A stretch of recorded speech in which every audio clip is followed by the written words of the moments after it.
Good morning everybody.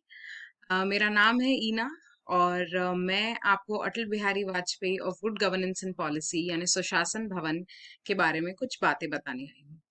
Basically अभी last month 27 of सितंबर इसका एक एग्जाम हुआ था, जिसमें उन्होंने रिसर्च एसोसिएट्स को सिलेक्ट करना था और उसमें क्या क्या क्वेश्चंस आए थे, किस तरीके से वो क्वेश्चंस आंसर करने थे, इकोनॉमिक्स रिलेटेड, एप्टीट्यूड रिलेटेड, इस बारे में हमारा सारा यहाँ डिस्कशन होगा। Talking about me, I'm currently pursuing my PhD from economics. मैं इससे पहले दिल्ली पब्लिक स्कूल में टीचर रह चुकी हूँ 2 साल।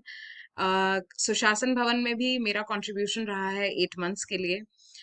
उसके अलावा मैंने अन अकेडमी के साथ भी यहाँ पे काम किया है। तो क्या क्या प्रॉब्लम्स को मैं यहाँ पर आपकी आंसर करने वाली हूँ इस वीडियो में। ये पहली बारी सुशासन भवन के बारे में कोई वीडियो बनी है। सो यहाँ क्या क्या आपकी प्रॉब्लम्स को मैं सॉल्व करूंगी, that are you will be given the solution of the questions that were asked in the AIGGPA entrance for the research associates. Second, what do you need to study for the exam. ये बहुत important है, किसी ने आज तक ये discuss नहीं करा है कि किस तरीके के क्वेश्चंस आते हैं एग्जाम में, आपको कहाँ किस तरीके के क्वेश्चंस को आंसर करना है, तो उसके लिए आपको क्या पढ़ाई करनी पड़ेगी।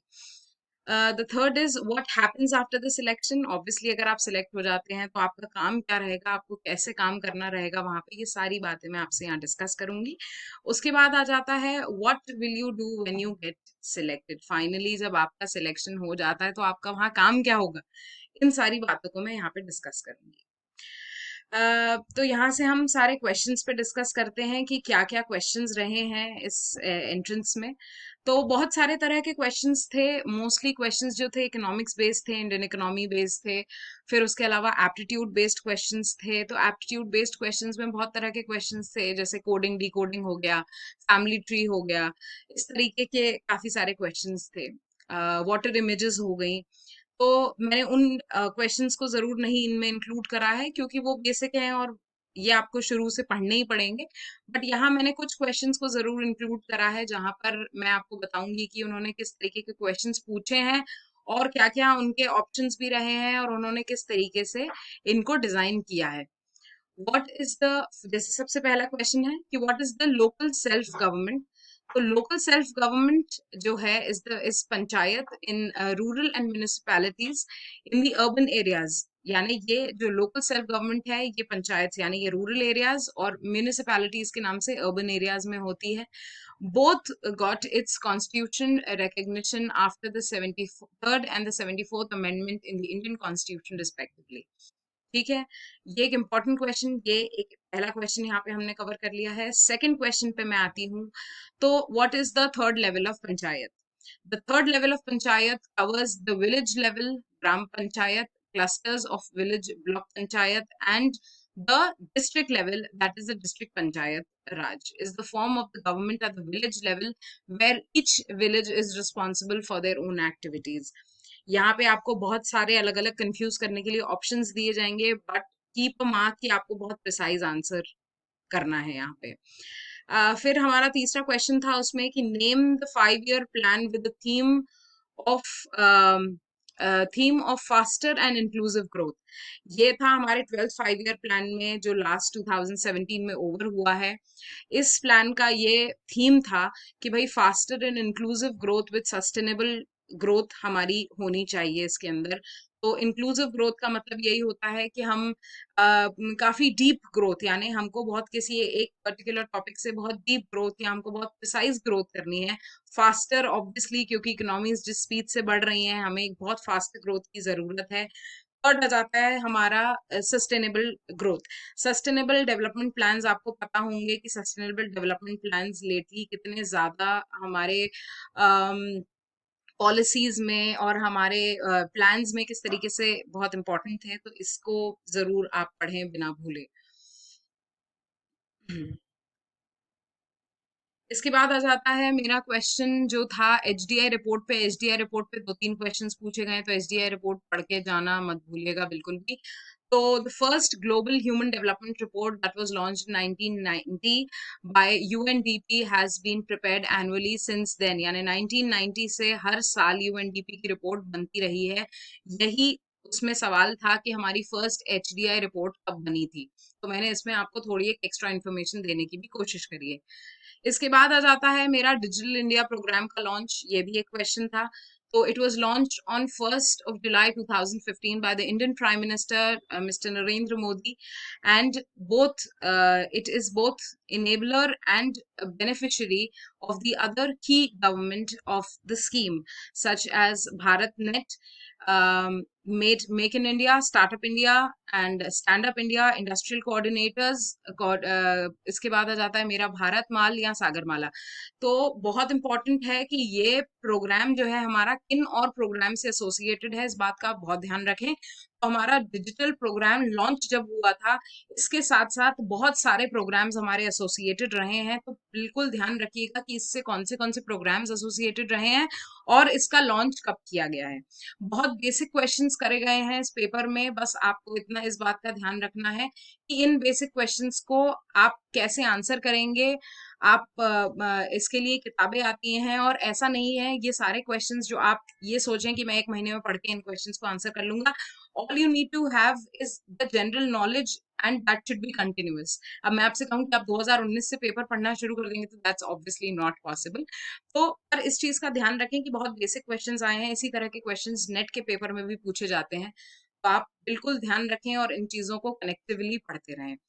इसके बाद आ जाते हैं, उन्होंने एम्बर बॉक्स पे क्वेश्चन करा था। एम्बर बॉक्स यानी वर्ल्ड ट्रेड ऑर्गेनाइजेशन का जो एम्बर बॉक्स आता है, इसमें उन्होंने फॉर एमएसपी पे क्वेश्चन करा था। तो एमएसपी जो है वो हमारे ग्रीन बॉक्स के अंडर आती है। इस और एम्बर बॉक्स पे उन्होंने एक और उसके ब्लैक बॉक्स पे भी क्वेश्चन करा था, तो प्लीज उसको थैरली पढ़ लें। इसके बाद उन्होंने schedule A of industrial revolution के बारे में बात करी थी। तो schedule A of industrial revolution जो है वो ये बताता है कि उसके अंदर 17 मेजर इंडस्ट्रीज जो थी इंक्लूड करी गई थी। और ये 17 मेजर इंडस्ट्रीज जो उसमें इंक्लूड करी गई थी, उसमें थी एमिनेशन, ऑटोमिक एनर्जी, फिर आपका iron and steel, heavy machinery, mineral oil, यानी बेसिक इंडस्ट्रीज जो थी उस वक्त ये 17 इंडस्ट्रीज जो थी इस पे फोकस करा गया था। और ये 17 इंडस्ट्रीज जो थी स्केड्यूल ए के इंडस्ट्रियल रेवोल्यूशन के टाइम पर आई थी। तो बिल्कुल ध्यान रखें इन सवालों का कि किस तरीके के सवाल आपसे पूछे गए हैं और बिल्कुल फोकस्ड रह के आपको इन चीजों का जवाब देना है। इसके बाद आ जाता है, फुल फॉर्म पूछा गया था पीसा का। तो इसका फुल फॉर्म है Panchayat extension to scheduled areas act. वहां पे ऑप्शन में स्केड्यूल स्टेट एक्ट्स भी था। तो और बिल्कुल ध्यान रखें कि आप बिल्कुल प्रिसाइज क्या आपको आंसर करना है। बहुत ही फाइन लाइन डिफरेंस होगा ऑप्शंस के बीच में भी, तो बिल्कुल ध्यान रखें कि आप किस तरीके से अपने क्वेश्चन को आंसर कर रहे हैं। इसके बाद आ जाता है मेरा Panchayati Raj article in constitution. The constitution of 73rd amendment act in 1992 has added a new part in the 11th constituting of the 16th article and 11th schedule of the constitution। यहाँ पे पूछा गया था पंचायती राज का आर्टिकल क्या है कॉन्स्टिट्यूशन में, तो हमारा 73 आर्टिकल अमेंडमेंट जो बना था इस टाइम पर जो था पंचायती राज को, इसमें पंचायती राज का जो अमेंडमेंट था वो 73 अमेंडमेंट एक्ट था, ये आया था 1992 में। तो इन चीजों का ध्यान रखें। इसके बाद आ जाता है मेरा 5 ईयर प्लान्स पे बहुत ज्यादा क्वेश्चंस आए थे, 3-4 क्वेश्चंस आए थे, and it's a good amount of question when it comes to this. तो इन चीजों का ध्यान रखें कि आप 5 ईयर प्लान्स और इस तरह की इंडियन इकोनॉमी की सारी चीजें पढ़कर जाएं next time when you go for the exam. तो 5 ईयर प्लान, कौन सा ऐसा 5 ईयर प्लान था जिसका ऑब्जेक्टिव था ग्रोथ विद सोशल जस्टिस। तो ये था हमारा 9th 5 ईयर प्लान, जिसके बारे में इस तरीके से एक्सप्लेनेशन किया गया था, या इसका बेसिक गोल ये था। Coming to the next question, that says UNE Government Survey 2008 report had taken a model step introduced in the fifth phase is connected government. Basically question ये था कि भाई यूएनई गवर्नमेंट का जो सर्वे हुआ था 2008 में, इसकी रिपोर्ट आई थी जिसका एक फिफ्थ फेज बना था। अब इस फिफ्थ फेज को क्या बोला गया था, जिसका नाम था कनेक्टेड गवर्नमेंट। ठीक है। नेक्स्ट हमारा क्वेश्चन है sustainable development rank of Madhya Pradesh 2019 थी 15।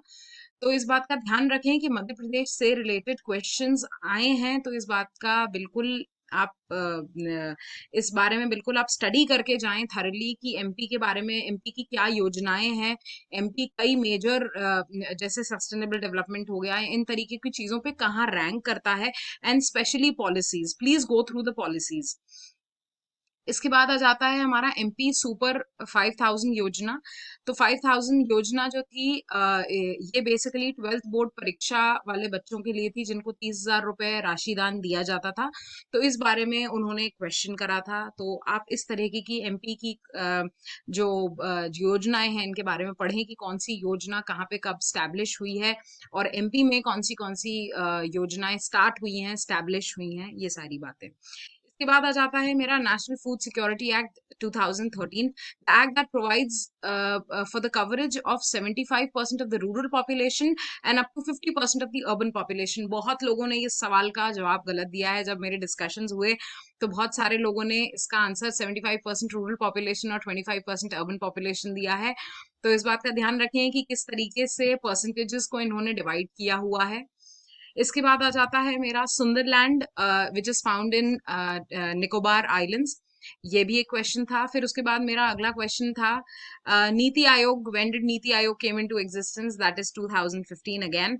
Who regulates agriculture production marketing. इस क्वेश्चन का अभी तक मुझे भी जवाब नहीं मिला है, पर I'm pretty sure मुझे जैसे ही जवाब मिलेगा मैं आप तक इसका जवाब जरूर पहुंचाऊंगी, प्रोबेबली इन कमेंट्स। अगर आपको इस बात का जवाब पता हो तो प्लीज इसे अपलोड करें। इसके बाद आ जाता है मेरा अगला सवाल, that is harmonic mean is better than the other means if the data are for speed और रेट्स। इसमें तीन चार और ऑप्शंस दिए हुए थे, तो उन तीन चार ऑप्शंस में से जो करेक्ट आंसर था दैट वाज स्पीड और रेट्स। तो हार्मोनिक मीन पे और मीन पे अलग अलग तरह के इस तरीके के स्टैटिस्टिकल क्वेश्चंस पूछे गए हैं, तो इस चीज को भी आप थरो कर जाएं। 74th amendment of the constitution is for municipalities, that is urban local government। इसको हम पहले भी डिस्कस कर चुके हैं।